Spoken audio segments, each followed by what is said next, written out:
In the middle of the East China Sea, about 15 kilometers from the city of Nagasaki, lies a small island with a haunting appearance.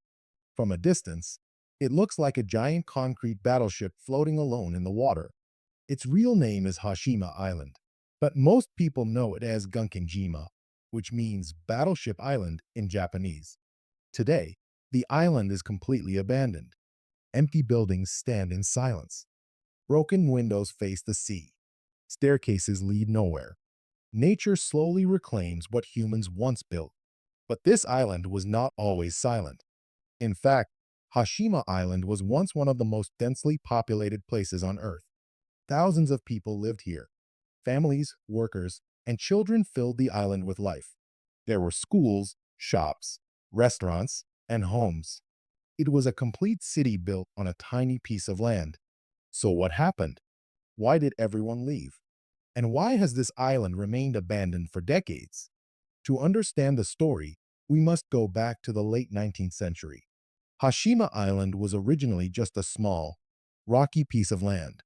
It had no buildings, no trees, and no permanent residents. But everything changed in 1887 when coal was discovered beneath the island. At that time, coal was extremely valuable. It powered factories, ships, and trains. Japan was rapidly industrializing, and coal was essential for its growth. The Mitsubishi Corporation purchased the island and began developing underwater coal mines. Workers were brought to the island, and construction began. Seawalls were built to protect the island from strong waves and typhoons. Then, concrete buildings were constructed to house workers and their families. Over time, the island grew into a fully functional community. By the early 1900s, Hashima Island had apartment buildings, schools, hospitals, shops, and entertainment facilities. It even had its own cinema and public bathhouses. One of the most remarkable things about Hashima Island was its architecture. Because the island was so small, Mitsubishi built upward instead of outward. Multi-story concrete apartment buildings were constructed, some reaching up to 9 stories high. These were among the first large concrete buildings in Japan. Every inch of space was used efficiently. Apartments were small but functional. Families lived close together. Narrow corridors and stairways connected the buildings. Despite the limited space, life on the island was organized and structured. Children attended school every day. Workers followed strict schedules. Shops sold food, clothing, and daily necessities. There were rooftop playgrounds where children could play safely. The island became a symbol of Japan's industrial progress. By 1959, Hashima Island reached its peak population. More than 5,000 people lived on the island. Considering the island's size, this made it one of the most densely populated places in the world. Population density was over 9 times higher than Tokyo at the time. Life on the island revolved around coal mining. Workers descended hundreds of meters below the ocean floor to extract coal. The work was difficult and dangerous. Mines were dark, hot, and humid. Accidents were not uncommon. Despite the harsh working conditions, many families built their lives here. However, there is also a darker part of Hashima Island's history. During World War II, Korea was under Japanese occupation. Many Korean and Chinese laborers were brought to Hashima Island and forced to work in the coal mines under harsh conditions. These workers faced dangerous environments, long hours, and limited freedom. Historical records show that many suffered injuries, illness, and even death. This part of the island's history remains controversial and painful. After the war ended in 1945, Japan began rebuilding. Hashima Island continued to operate as a coal mining center. For many years, coal remained an important energy source.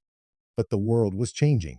By the 1960s, oil began replacing coal as the primary source of energy. Oil was cheaper, more efficient, and easier to transport. Japan shifted its energy strategy toward oil. As a result, coal mines across the country began to close. Hashima Island was no exception. Coal production declined. Mining became less profitable. Mitsubishi eventually made the decision to shut down the mines. In January 1974, Mitsubishi officially announced the closure of the Hashima coal mine. This decision meant the end of the island's purpose. Without mining, there were no jobs. Without jobs, there was no reason for people to stay. Within just a few months, residents began leaving the island. Families packed their belongings. Children left their schools. Workers moved to other cities in search of employment. By April 1974, Hashima Island was completely abandoned. In less than 4 months, a city of over 5,000 people became empty. Everything was left behind. Chairs remained in classrooms. Books stayed on shelves. Kitchen utensils sat in empty apartments. Television sets were left where families once gathered. It was as if time had suddenly stopped. For decades, the island remained closed to the public. Nature and weather slowly damaged the buildings. Typhoons, rain, and salt water eroded the concrete. Windows broke. Walls cracked. Roofs collapsed. The island became a ghost town. Despite being abandoned, Hashima Island attracted curiosity. Its unique appearance and a haunting atmosphere fascinated people. From a distance, it truly looked like a battleship. In 2009, the Japanese government partially opened the island to tourists. Visitors could finally see the abandoned buildings up close, but access was restricted to certain safe areas. Walking on the island feels like stepping into the past. You can see empty apartments where families once lived. You can see staircases worn down by thousands of footsteps. You can see classrooms frozen in time. Everything tells a story. Hashima Island also gained international attention through movies and media. In 2012, it appeared in the James Bond film Skyfall. In the movie, the island was used as the villain's secret base. This brought global recognition to Hashima Island. In 2015, Hashima Island was designated as a UNESCO World Heritage Site. It was recognized as part of Japan's Meiji Industrial Revolution sites. This recognition acknowledged the island's importance in Japan's industrial history. Today, Hashima Island stands as a symbol of both progress and decline. It represents Japan's rapid industrial growth.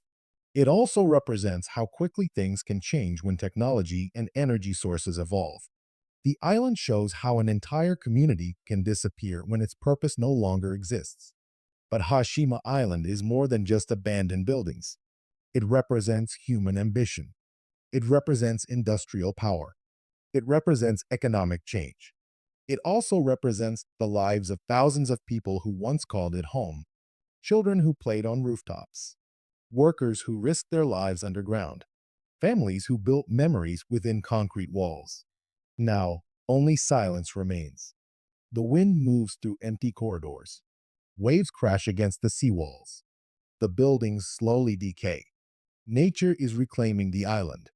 Hashima Island reminds us that human structures are temporary. Even the strongest concrete cannot last forever without people. Cities rise and fall. Industries grow and disappear.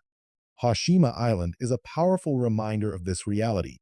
It shows how human progress can create incredible places.